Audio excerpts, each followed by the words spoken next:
कोणी म्हणून मी याला रोज पाहतो. असे अनेक जण इथं बसलेले आहेत, नाही का? ही माझी शाळा आहे. ही तुमची का? म्हणजे आमची का माझी? आणि मग नाही, मग तुमची शाळा नाही. हा मोबाईल माझा आहे का आमचा आहे? माझा आहे ना. मग ही वस्तू माझी आहे, ही शाळा आपली म्हटल्यावर थोडस नातं दूर जात. आणि माझी म्हटल्यानंतर ते माझी आई आहे. आपण काय म्हणतो? माझी आई का आपली आई आहे म्हणतो आपण? माझी आई म्हणतो की नाही?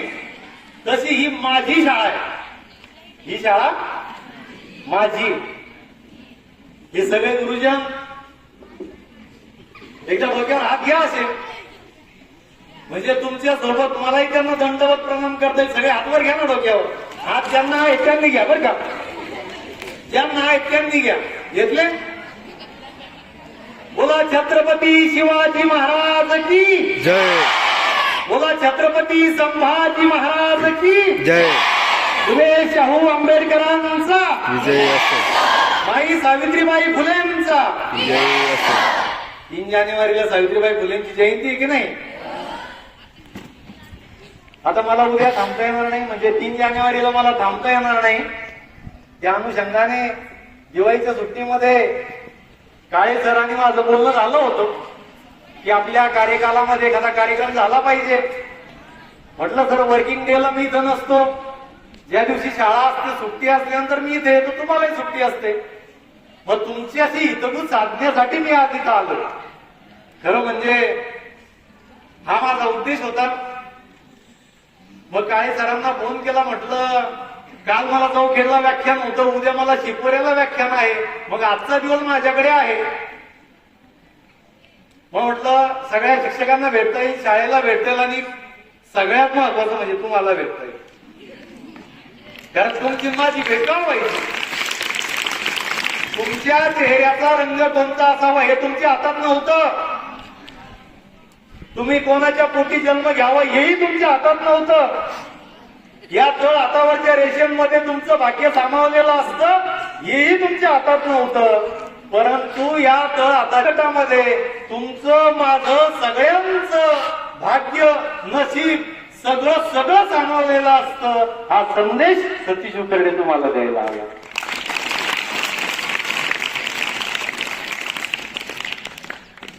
विद्यार्थ्यांच्या चेहऱ्यावर एक चांगलं हास्य मला दिसतंय. म्हणजे घरी जायची ओढ आहे का? यात्रेला जायचंय का? काहींना पाळणा खेळायची घाई आहे का? समाजी बस सुटेल अशी घाई आहे का? मग 1 तास बसणार का? नक्की. तुम्हें ऐसे ही खुश देखकर खुश हो जाता हूं.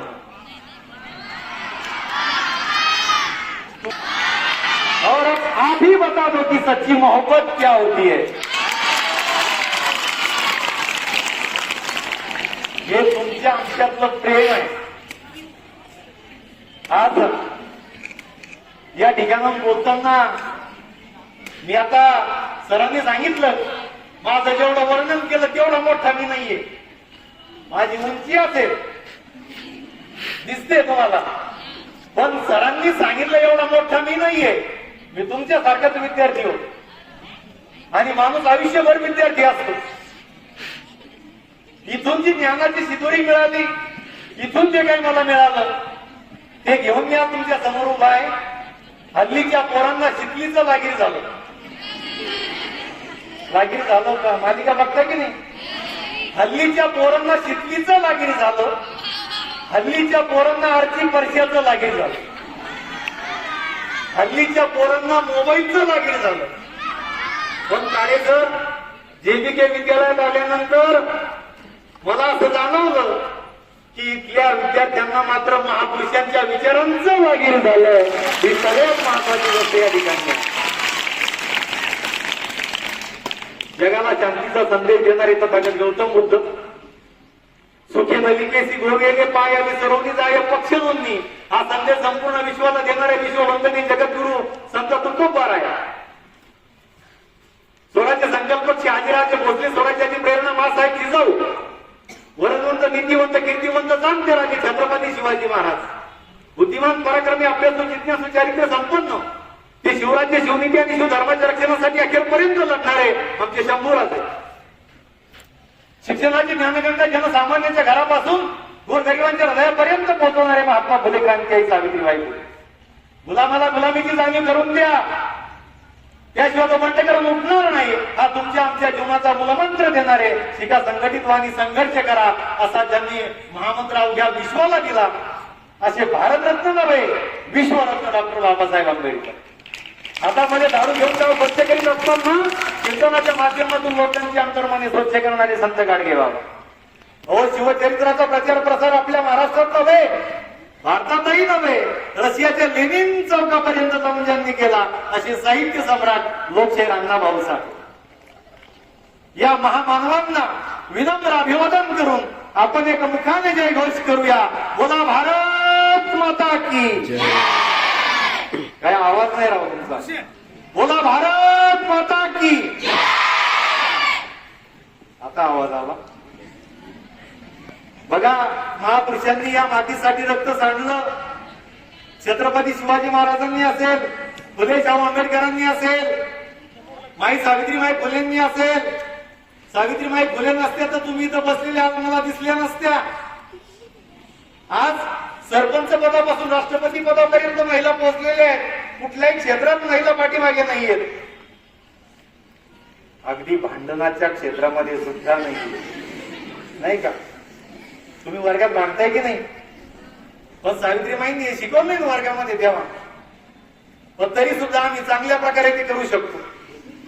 शिव्या देण्याचे क्लास नाहीयेत, पण तरी सुद्धा आम्ही चांगल्या प्रकारे त्या घेऊ शकतो. मग ते आपल्याला करायचं नाहीये. चांगलं ज्ञान, चांगले संस्कार आपल्याला इथून घेऊन जायचे. आज छत्रपती शिवाजी महाराजांचं नाव शिवाजी का ठेवला असेल महात्मा आपले मासाहेब जिजाऊंनी? तर शी म्हणजे शिका, वा म्हणजे वागा, जी म्हणजे जीवन जगा. That is Shivaji. तोपर्यंत शिवाजी हे नाव कोणाचं नव्हतं. नावं भरपूर झाली, पण कर्तृत्व तसं नाही झालं. माझी आई सांगते की बाळा शिवाजी व्हायचं असतं, बाळा शिवाजी व्हायचं असतं. आपण बसमध्ये बसल्यानंतर मधल्या सीटवर बसायचं असतं. मागून कोणी ठोकलं, पुढून कोणी धडकलं तर मागच्या पुढच्यानी मारायचं असतं. आपण तेवढं जगायचं असतं. बाळा शिवाजी व्हायचं असतं. पण आमच्या मुरलीतली आई हुशार आहे. आता आमची मुलं हुशार आहे आणि मग आमची मुलं आपल्या आईला सांगतात, आपल्या वडिलांना सांगतात, अगं आई असं शिवाजी महाराज होता येणार नाही. हो बाबा, असं शिवाजी महाराज होता येणार नाही. मुलानं शिवाजी महाराज व्हायचं असेल तर आईनं जिजाऊ व्हायचं असतं आणि बापानं शहाजीराजे व्हायचं असतं, तर मुलाला शिवाजी महाराज होता येतो. हो, स्त्रियांमध्ये एवढं मोठं सामर्थ्य आहे की त्यांनी या पृथ्वी तलावरती माणूस जन्माला घातला. आज माता यशोधरा नसती तर सिद्धार्थ गौतम बुद्धांना पुत्र तो प्राप्त झाला नसतं. माता जिजाऊ सारखी आई नसती तर छत्रपती शिवाजी राजे इथं घडला नसतं. सावित्रीबाई फुले नसत्या तर महात्मा फुलेंनी शाळा काढली नसती तुमच्यासाठी. तर स्त्रियांमध्ये फार मोठं सामर्थ्य आहे. आणि आम्ही म्हणतो छत्रपती शिवाजी महाराज जन्माला यावे, पण शेजारच्या घरामध्ये, दुसऱ्यांच्या घरामध्ये, आमच्या घरात नव्हे. संस्कार त्या काळामध्ये छत्रपती शिवरायांना काय मिळाले? त्यांच्या संस्काराचा वसा आमच्यापर्यंत आलाय का? औसाहेब जिजाऊंनी संस्कार केले राजांवर. छत्रपती शिवरायांच्या चारित्र्यावर तर शत्रूला सुद्धा विश्वास होता. काही इतिहासकार सांगतात अफजल खानाचा वध केला, शाहिस्ते खानाची बोटं कापली, मग महाराजांनी माणसं मारली का? या पलीकडे काही आयुष्यात केलं की नाही? हो, शाहिस्ते खानाची बोटं कापली ज्या वेळेला महाराजांनी, त्यावेळेला तो बोटं कापलेला खान बसलेला आहे, त्याची बहीण पळत आलेली आहे. मेरी बेटी लापता आहे, मेरी बेटी लापता आहे असं करत तो खान त्याची बहीण त्याच्याकडे आली. तो त्याच्या बहिणीला सांगतोय की तुझ्या मुलीला छत्रपती शिवाजी राजा पळवून तर नेणार नाहीच, आणि जरी नेली असेल तर तो स्वतःच्या मुलीप्रमाणे तिची काळजी घे. तू बेफिक्र रहा. अरे ये सिवा किसी की गर्दन मार सकता है, अरे ये सिवा किसी की उंगलियां काट सकता है, अरे ये सिवा किसी की जान ले सकता है, लेकिन ये सिवा किसी की औरत पर या किसी की बेटी पर हाथ नहीं डाल सकता है और नहीं डालने देता है. हे रक्त आहे आमचं. हे छत्रपतींचं आमचं रक्त आहे, हे संभाजीराजांचं आमचं रक्त आहे. माणसे मरायला तयार झाली हो महाराजांसाठी. मला सांगा, तुमच्यासाठी मरायला तुमची आई तुमचे वडील सोडले तर तिसऱ्या व्यक्तीचं नाव सांगा तुम्ही मला. तुमच्यासाठी मरायला फक्त तुमची आई आणि तुमचे वडील आहे, आणि तुमचं यश तुमची आई, तुमचे वडील आणि तुमचे गुरुजनच बघू शकतात. चौथा माणूस या जगात जन्माला आला नाही तुमचं यश पाहणार. तुम्हाला मोठं झालेलं हे तिघच व्यक्ती पाहू शकतात. आणि म्हणून हा जो वसा आहे तो आपल्याला डोक्यावर घ्यायचा नाहीये, तो आपल्याला डोक्यात घ्यायचा आहे. माणसे मरायला तयार करणं म्हणजे एखाद्या जेवणाचं आमंत्रण निमंत्रण देणं इतकं सोपं नाहीये ते. माझ्यासाठी माणसं मरायला तयार झाली हे राजे शेवटपर्यंत विसरले नाही. एवढंच नाही तर ज्या वेळेला डॉक्टर बाबासाहेब आंबेडकर पुस्तक वाचत होते त्या वेळेला त्या पुस्तकांमध्ये डॉक्टर बाबासाहेब आंबेडकरांना त्या पुस्तकातल्या ओळी नंतर दिसत होत्या, पण अगोदर आपला बाप दिसत होता डॉक्टर बाबासाहेब आंबेडकरांना. आम्हाला आईबाप कळत नाही, आम्हाला महापुरुष कळत नाही. आम्ही आमच्या आईला म्हणतो, आम्ही आमच्या बापाला म्हणतो, आई तुला काय कळतं, बाबा तुम्हाला काय कळतंय. अरे त्यांना कळालं नसतं तर तुम्ही इथपर्यंत कसे आला असता. हा तुमचं बरोबर आहे, तुम्ही त्यांना सरळ म्हणता की तुमच्या वेळेला वेगळं होतं, माझ्या वेळेला आता वेगळं आहे. बरोबर आहे तुझं. तुझ्या बापाने एक वेळेचं अन्न खाल्ला आणि 2 वेळ तो तुला खायला घालतो, त्याच्या वेळेला वेगळं आहे होतं, तुझ्या वेळेला आता वेगळं आहे. अरे तुझ्या अंगावरती ब्रँडेड कपडे, ब्रँडेड दप्तर आहे, ब्रँडेड शूज आहे, त्याची बनेन मात्र 10 ठिकाणी आज फाटलेली आहे. त्याच्या वेळेला वेगळं होतं, तुझ्या वेळेला वेगळं आहे. तुम्हाला महागडे मोबाईल इथून गेल्यानंतर असं कोण आहे बरं की मी मोबाईल बघत नाही घरी गेल्यावर, पप्पाचा मम्मीचा. परवा आमच्या शाळेत निबंध स्पर्धा होती आणि सगळ्या पोरांनी निबंध लिहिला, पण एका मुलीने मॅडम निबंध असा लिहिला की मला ऑफलाईन आई हवी आहे, मोबाईल नसलेली. शक्य आहे का बरं? आता आमच्या आजीच्या जवळ सुद्धा छोटासा मोबाईल आहे, आजीजवळ सुद्धा एवढं जग जवळ आलेलं आहे, पण माणसांपासून दूर चाललेली आहे. या मोबाईलचे दुष्परिणाम, या मोबाईल पासून आपण दूर राहिलं पाहिजे. संभाजीनगर पर्यंत येत होतो, कॉलेजच्या 2-4 मुली बसमध्ये बसल्या आणि तिकीट काढलं, म्हणजे कंडक्टर आला, त्यांचं मोबाईलवरती काहीतरी चॅटिंग सुरू होतं. ते कंडक्टर आले तिकीट तिकीट तिकीट करत, आणि त्या मुलीला जिथं उतरायचं होतं त्याच्यापेक्षा ती आणखी पुढे गेलेली होती. मग कंडक्टरने सांगितलं त्या मुलीला की तू तुझ्या आयुष्यात अजून खूप पुढे जाशील. तिला आश्चर्य वाटलं. बराच वेळ झाला, तुम्हाला तुमच्या खऱ्या आयुष्यात पुढे जायचं असेल तर हे जे बी के विद्यालयाचं ते व्यासपीठ आहे. इतक्या गुरुजनांच्यामुळे तुम्ही आयुष्यात यशस्वी शिखरावरती जाणार आहात.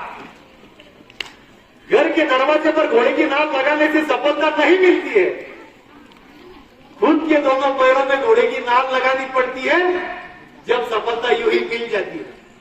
म्हणून स्वतः संघर्ष करा, अभ्यास करा, झटा आपलं यश साध्य करण्यासाठी. तुम्ही तेव्हाच मोठे व्हाल जेव्हा तुम्ही ठरवाल बोर्डवर लिहिलेलं होतं की या कंपनीमध्ये तुमची प्रगती रोखणाऱ्या माणसाचा मृत्यू झालाय. नीट लक्ष देऊन ऐका बरं का. आणि जवळ एक शेवपेटी ठेवलेली होती, म्हणजे ज्यामध्ये आपण मेलेल्या माणसाचं प्रेत ठेवतो. आणि त्या पेटीमध्ये एक आरसा होता. तो बोर्ड प्रत्येक जण वाचायचा आणि त्या पेटीमध्ये डोकवायचा. त्या पेटीमध्ये काय होतं? आरसा होता. मग त्या पेटीमध्ये कोण दिसणार आहे तेव्हा? स्वतः दिसणार आहे. आणि त्या पेटीमध्ये डोकवल्यानंतर पुढे गेल्यानंतर पुन्हा एक बोर्ड लिहिलेला होता घरामध्ये शिरल्यानंतर की तुमची प्रगती या जगामध्ये कोणीच रोखू शकत नाही. तुमची प्रगती तुम्ही स्वतःच रोखू शकता. आळस, नाकर्तेपणा, कारणे सांगणे, मी गरीब आहे, मला घर नाही, मला आई नाही, मला वडील नाही, हे आम्ही कारण सांगतो. अरे तकदीर तो उनकी भी होती है की जिनके हात नाही होते. चला डोक्यावरती हात ठेवा. ठेवले? माझ्या पाठीमागं म्हणायचं, भविष्य बघण्यासाठी मी कोणापुढेही हात पसरणार नाही. भविष्य तर त्यांनाही असतं की ज्यांचे हात नसतात. मी माझ्या आयुष्यामध्ये माझ्या आई वडिलांचं नाव रोशन करेल. त्यांची मान झुकू देणार नाही. त्यांचा स्वाभिमान जिवंत ठेवेल. इथली मुलगी माझी, तिच्या रक्षणाची जबाबदारी माझ्यावर आहे. जय हिंद. याची अंमलबजावणी झाली पाहिजे. होईल का नाही? येस की नो? तर आपण या स्वराज्याला जागलो असं म्हणता येईल. तर या महापुरुषांच्या चरित्राला आपण जागलो असं म्हणता येईल. आज प्रत्येक जण स्ट्रेसमध्ये जगतोय. आज प्रत्येकाला एवढं टेन्शन आहे. मला सांगा बरं तुमच्यापैकी की सर मला काहीच टेन्शन नाहीये. म्हणजे तुम्हाला अभ्यासाचं टेन्शन आहे, या गुरुजनांना घरचं, फॅमिलीचं, फायनान्शियल, मुलांचं शिक्षण, मुलींचं लग्न, शेती, व्यापाऱ्याला व्यापाऱ्याचं, शेतीवाल्याला शेतीचं. मग प्रत्येक क्षेत्रामध्ये इतका स्ट्रेस वाढलेला आहे. एक पोल्ट्री फार्म होता कोंबड्यांचा. मग ते एक कोंबडी प्रत्येक दिवशी एक अंडा द्यायची. पण आता मालकाने ठरवलं की आता प्रत्येक कोंबडीकडून मला 2 अंडी आली पाहिजे. त्यांनी त्याच्या कामगारांना सक्त ताकीद दिली की आता हे खाद्य आणि तू काय ट्रीटमेंट द्यायची ती ट्रीटमेंट ह्या कोंबड्यांना दे आणि प्रत्येकीचं मला 2 अंड पाहिजे. त्यांनी काठी हातात घेतली. पोल्ट्री फार्म मध्ये तो फिरत होता आणि त्या कोंबड्यांना बजावत होता. आता खाद्य खायचं आणि दररोज 2 अंडी द्यायची. मग काय चालू झाला प्रोग्राम. कोंबड्यांचं खाद्य, त्यांना पाणी, लाईट सगळं वेळेवर आली. मग उद्या सकाळी उठल्यानंतर तो अंडे जमा करायला लागला. प्रत्येक कोंबडी खाली 2 अंडी होती. पण एका कोंबडी खाली एकच होती. त्याने काठी घेतली, तिला मार मार बदाडलं. तिला म्हटलं इतकं खाद्य खातेस आणि एकच अंड देतेस. ही म्हटली हो आता काय करणार, एकच अंड दिलंय. परत त्यांनी वरतोंड करून बोलतेस म्हणून पुन्हा 2 फटके मारले. हो ती म्हटली देवाचे आभार माना, मी एक तरी अंड दिलंय.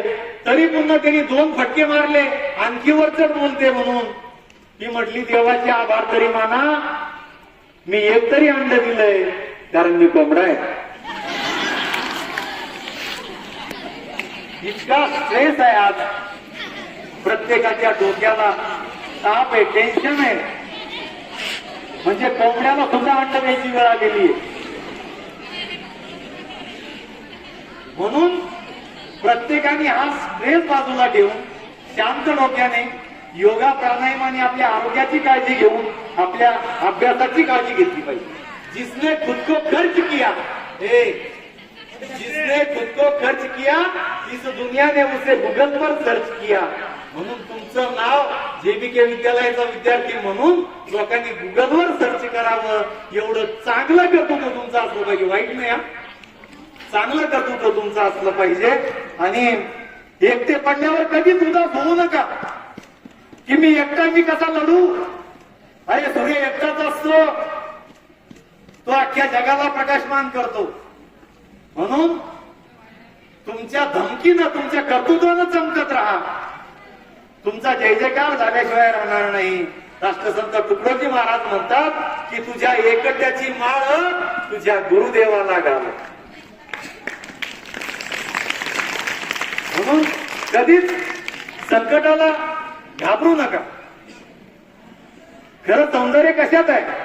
पोरींनो, हेड अँड लवली लावून खरं सौंदर्य येत नसतं.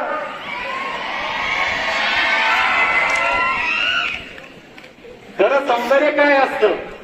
मी 8वीला होतो तेव्हा मॅडम ती जाहिरात आली 1997-97ला. आमच्या घरी टीव्ही नव्हता, आमच्या मामाच्या घरी टीव्ही होता. आम्ही शेजारी त्यांच्याकडे बघायला जायचो.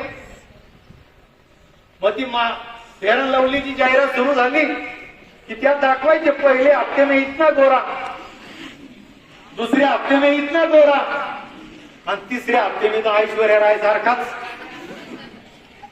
आहे. सर मी 8वी म्हणजे लग्न होईपर्यंत लावली, काही फरक पडला नाही.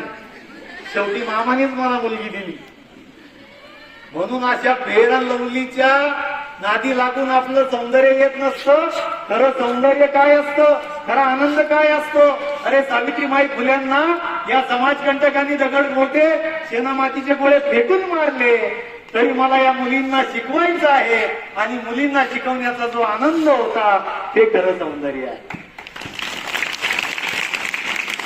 महाराज तुम्ही विचार करू नका, मी गणित पुढे सरकू देणार नाही. तोफांचे 3 आवाज झाल्यानंतर बाजीप्रभूंनी घोडखिंडीमध्ये प्राण सोडला. त्यावेळेला बाजीप्रभूंच्या चेहऱ्यावरती चमकला तो खरा आनंद आहे. हिंदू कोड बिलाच्या विरोधामध्ये समाजकंटकांनी महिलांची कान भरली. त्या हिंदू कोड बिलामध्ये काय सांगितलं बाबासाहेब आंबेडकरांनी? त्यांना त्यांचे हक्क आणि अधिकार मिळवून दिले. हे सांगत असताना बाबासाहेबांच्या चेहऱ्यावर चमकला तो खरा आनंद आहे. हे खरं सौंदर्य आहे. म्हणून या छोट्या सौंदर्याच्या मागे आपण लागू नये. जे जे लोक आपल्या आयुष्यामध्ये बदल स्वीकारतात ते लोक पुढे निघून जातात. माझ्या बापानं भाजी विकली तशी तूही पुढे विकू नकोस. तुझ्या बापानं चपला शिवल्या असतील तशा तूही पुढे शिवू नकोस. तर बदला स्वतःला. इतिहास म्हणजे काय त्याची व्याख्या मी माझ्या कल्पनेतून केली आहे. जाधव सर आम्हाला इतिहास शिकवायला होते 8वी 9वी 10वीला. नंतर आपले उपप्राचार्य आदरणीय देशमुख सर होते. तर इतिहास म्हणजे बदल करून जगणं, याला इतिहास म्हणतात. आता हे मी सरांना सांगणं, तुम्हाला सांगणं म्हणजे फार अतिशयोक्ती होईल, पण बदल करून जगणं याला इतिहास म्हणतात. आपल्या पूर्वजांनी काय केलं त्याच्या पुढचं पाऊल म्हणजे बदल करून जगणं याला इतिहास म्हणतात. माझा बाप जर दारू पिणारा निघाला असेल तर मी माझ्या आयुष्यामध्ये दारूच्या थेंबाला सुद्धा स्पर्श करणार नाही म्हणजे इतिहास. माझ्या आई वडिलांचं आयुष्य बांधावर गेलं असेल, लोकांची मोलमजुरी करण्यात गेलं असेल, तर मी माझ्या आयुष्यामध्ये एवढा मोठा होईल की माझी सही घेण्यासाठी लोकांना अपॉइंटमेंट घ्यावी लागली पाहिजे म्हणजे इतिहास. बदल करून जगणं इतिहास असतो. छत्रपती शिवरायांनी इतिहास घडवला, महात्मा फुल्यांनी इतिहास घडवला, डॉक्टर बाबासाहेब आंबेडकरांनी इतिहास घडवला, सावित्रीबाईंनी इतिहास घडवला, कर्मवीरांनी इतिहास घडवला, अण्णाभाऊ साठेंनी इतिहास घडवला. मला निश्चितच खात्री आहे की आपल्या JBK विद्यालयाचे विद्यार्थी सुद्धा इतिहास घडवल्याशिवाय राहणार नाही. अरे जमीर जिंदा रख, कबीर जिंदा रख, जमीर जिंदा रख, कबीर जिंदा रख, सुल्तान भी जाए तो दिल में फकीर जिंदा रख, हौसले की तरकश में कोशिश का वो तीर जिंदा रख, हार जो चाहे जिंदगी में सब कुछ आयर सर. लेकिन विद्यार्थी मित्रांनो, हार जो चाहे जिंदगी में सब कुछ, लेकिन फिर से जीतने की उम्मीद जिंदा रख, फिर से जीतने की उम्मीद जिंदा रख. संकटाला भिडण्याचं धैर्य आपल्याला या महापुरुषांच्या विचारातून येतं. 3 जानेवारीला सावित्रीबाई फुल्यांची जयंती आहे. सावित्रीबाई फुले मुलींना शिकवण्यासाठी जात होत्या. त्यांच्या अंगावर समाजकंटकांनी शेणामातीचे गोळे फेकून मारले आणि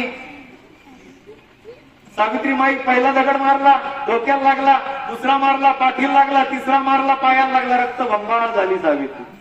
पण तिनं शिकवणं सोडलं नाही. एक मुलगी म्हणते माई तुमच्या डोळ्यातून अश्रू येत आहेत, दुसरी मुलगी म्हणते माई तुमच्या कानातून रक्त येत आहे, तिसरी म्हणते माई तुमच्या पायातून रक्त येत आहे. अरे रक्त बंबाळ झाली सावित्री, पण तिनं शिकवणं सोडलं नाही. तिला माहित आहे, तिला माहित होतं प्रतिभाताई पाटील राष्ट्रपती होणार आहे, सानिया मिर्झा होणार आहे, कल्पना चावला होणार आहे, पीटी उषा होणार आहे. सगळ्या क्षेत्रामध्ये महिला फार सरपंच पदापासून राष्ट्रपती पदापर्यंत पोहोचणार आहे आणि त्या माझ्या दगडाचा बदला नक्कीच घेणार आहे हे सावित्रीमाईंना माहित होतं. आधी ती शिकू शकत नव्हती, आता ती स्वतः शिकवते. आधी ती घराबाहेर पडू शकत नव्हती, आता ती ऑलिम्पिक घेऊन येते. आधी ती निवडणूक लढू शकत नव्हती, आता ती राष्ट्रपती पंतप्रधान होऊ शकते. आधी तिला कुठले अधिकार नव्हते, आता तिचा हक्क कोणी घेऊ शकत नाही. आप क्या खड़ी है उसके लिए सावित्रीबाई लड़ी है. आपके गले में जो चैन है वो सावित्रीबाई की देन है. आपके घर में जो कार है वो सावित्रीबाई के उपकार है. आपको आज समाज में जो मिलता हुआ मान है उसके लिए सावित्रीबाई ने बहुत सा सहा हुआ अपमान है. पण आज खऱ्या महालक्ष्मीकडे आजच्या स्त्रीची पावले वळलीच नाही आणि माई सावित्री, माई जिजाई तिला कळलीच नाही. आज अंधश्रद्धेच्या काल्पनिक जगामध्ये अडकून तिला सावित्रीमाईच्या, जिजाऊंच्या, माता रमाईंच्या, माता अहिल्यादेवींच्या उपकाराची जाण राहिली नाही आणि आताची सावित्री आमच्या आईला कळली नाही, आमच्या आईला कळली नाही. डॉक्टर बाबासाहेब आंबेडकर एका ठिकाणी सांगतात तुमच्याकडे 2 नाणी असतील तर एका नाण्याचं पुस्तक घ्या आणि एका नाण्याची भाकर घ्या. पुस्तक तुम्हाला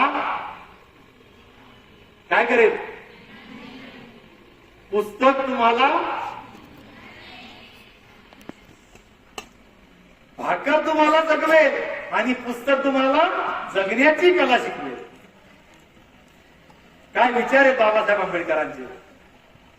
शेवटच्या 5 मिनिटाकडे मी येतोय.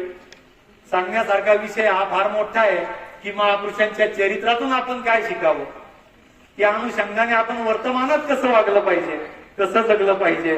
जब आप पैदा हो गए तब भी लोग आपसे प्यार करेंगे, जब आप मर जाओगे तब भी लोग आपसे प्यार करेंगे, लेकिन जो बीच में जो है तब सब लोग आपकी बैंड बजाने वाले हैं. तो वो आपको मैनेज करना होगा. आपण जिवंत आहे तोपर्यंत लोक त्रास देणार आहे आणि मेल्यानंतर मग चांगला होता म्हणण्याची प्रथा आहे आपल्याकडे. म्हणून महापुरुषांनी आपल्या आयुष्याची माती केली, म्हणून आपल्या जीवनाचे मोती झाले. हे आपल्याला त्यांच्या संघर्षातून, आयुष्यातून शिकता येईल. जब सो रहे होंगे सब तब भी तुझे जाकर पढ़ना होगा और इस संघर्षों से तुझे रात दिन खुद से लढना होगा. आज तारुण्याची व्याख्या काय?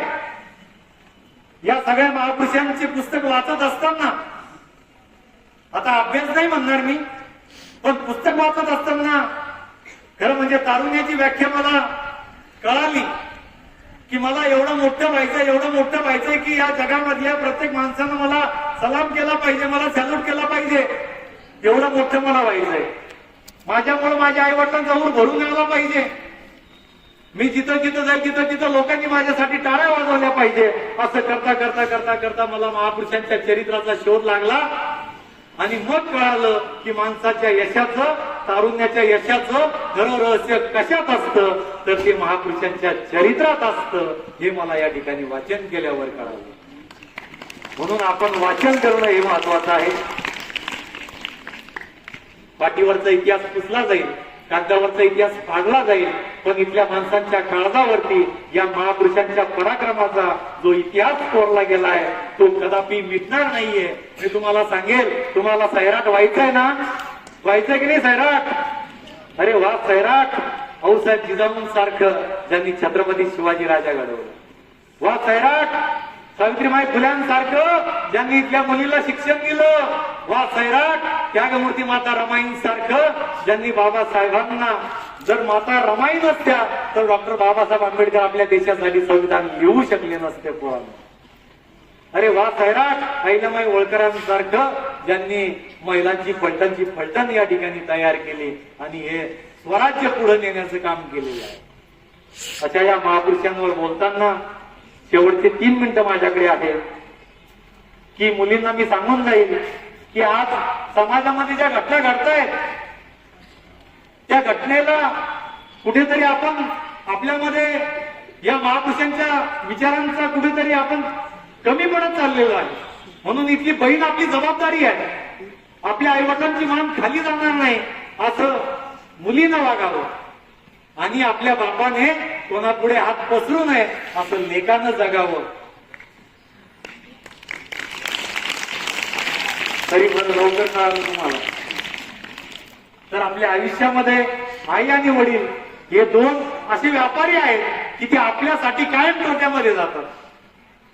सर परवा एक एफपीसीचा मुलगा एफपीसीतून अधिकारी झाला, जाधव सर. पत्रकारांनी त्याला विचारलं, अरे एमपीसीतला अधिकारी होऊन सुद्धा केजी जाधव सर आहेत का तिकडं, एमपीसीतला अधिकारी होऊन सुद्धा तुझ्या चेहऱ्यावरती आनंद नाहीये. तो मुलगा काय म्हणाला, सर ते सगळं खरंय हो, पण हे यश मी कोणाला दाखवायचं. आज माझा बाप जिवंत नाहीये. म्हणून पोरांनो आपल्याला आई आहे, आपल्याला वडील आहे, आपल्याला 2 चांगले हात आहे, आपल्याला सशक्त शरीर आहे. मग आपण का कमी पडतो, आपण का अभ्यास करत नाही. म्हणून आपल्याला या जेबीके विद्यालयाचं, तुमच्या घराचं, तुमच्या गावाचं, आपल्या गावाचं नाव जिल्ह्याच्या, राज्याच्या, देशाच्या, जगाच्या पातळीवर न्यायचं आहे. हे काम तुम्ही, मी आणि सगळे गुरुजन मिळून आपण करूया. या ठिकाणी मला गुरुजनांनी बोलण्याची संधी दिली, माझा यथोचित सत्कार केला, त्याबद्दल आपणा सर्वांना मनपूर्वक. दिसणं सुंदर असेल तर लोक तुम्हाला लाईक करतील, तुमचं दिसणं सुंदर असेल तर लोक तुम्हाला लाईक करतील. इंस्टाग्रामवर सगळ्यांचे अकाउंट पाहिलेले मी, आता बरेच चेहरे मला आठवतात ज्यांचे अकाउंट आहे इंस्टाग्रामवर. हा बरेच चेहरे मला दिसत आहेत. तुमचं दिसणं सुंदर असेल तर लोक तुम्हाला लाईक करतील आणि तुमचं वागणं सुंदर असेल तर लोक तुम्हाला फॉलो करतील. मग आपलं दिसणं सुंदर असावं, तिकडचे पोरं आपलं वागणं सुंदर असावं, हे ज्याचं त्यांनी आता घरी गेल्यावर ठरवायचं आहे. म्हणून आणि एक लक्षात ठेवा, सोन्यासारखं जीवन कधी स्वस्त नसतं आणि आत्महत्या हे कुठल्याच प्रश्नाचं उत्तर नसतं. आमची पोरं 10वी नापास झाली कर आत्महत्या, 12वी नापास झाली कर आत्महत्या, घरचे बोलले कर आत्महत्या, घर सोडून जाणे, आई वडिलांना शिवाय देणे, त्यांचा आदर न राखणे, या सगळ्या गोष्टी आजपासून आम्हाला सोडून द्यायच्या आहेत. आणि म्हणून मी या ठिकाणी या गुरुजनांना धन्यवाद देईल की आपण मला मोठ्या मनानं या ठिकाणी बोलावलं, माझा यथोचित सत्कार केला. हातात शस्त्र नसलं तरी चालेल, अंगात रक्त नसलं तरी पण चालेल, पण डोक्यात मात्र महापुरुषांचे विचार सदैव असू द्यावेत एवढीच माफक अपेक्षा या निमित्तानं व्यक्त करतो. थांबतो. जय हिंद, जय महाराष्ट्र, जय जिजाऊ, जय शिवराय, जय ज्योती, जय क्रांती.